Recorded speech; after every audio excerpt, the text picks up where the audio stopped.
Welcome to Math Like TV.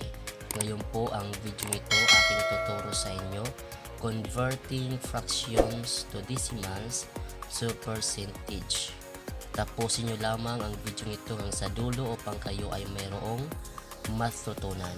Number 1 na given fractions 1/2. So paano natin makuha ang kanyang equivalent na decimals? By using long division method. Okay? So unahin muna natin ang decimals bago natin kunin ang kanyang percentage. Okay? So take note, pag sinabing percent, ito ay 100 per 100. Okay? So dito muna tayo sa decimal mag-focus. Okay, so by using long division method, okay, number 1, 1/2. So 1. So ang 1 cannot divide by 2. So hindi siya pwedeng may divide. So gagawin natin, mag-add tayo ng 0. Okay. So ngayon, 10 na siya, pwede na siya ma-divide sa 2. 10 divided by 2, that is 5. 5 times 2, that is 10. Then subtract 10 minus 10, that is 0. Okay? So, ang equivalent natin sa decimal ay 0.5. So, 0.5. Okay? By using long division method, ang 3 hindi siya ma-divide sa 10. So, ang gagawin natin, mag-add tayo ng 0. Okay.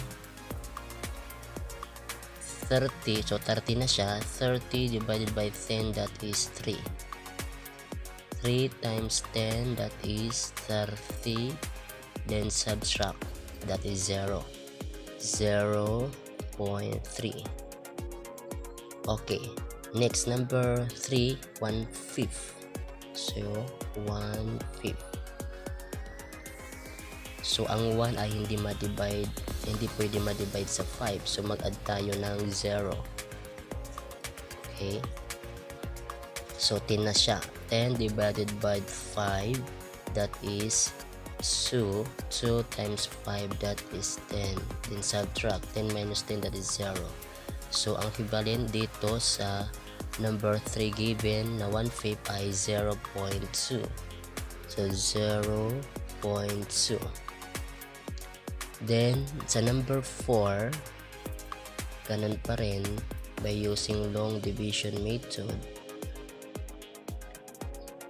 yung 71 ay hindi pwedeng ma-divide sa 100. So mag-add tayo ng 0. Okay. So yan ay 710 na. 710 divided by 100, that is 7. 7 times 100, that is 700. Subtract, that is bring down 10. Okay? So divide na natin. Yung 10 hindi natin pwede ma-divide sa 100. So mag-add tayo ng 0. Bring down 0. Okay?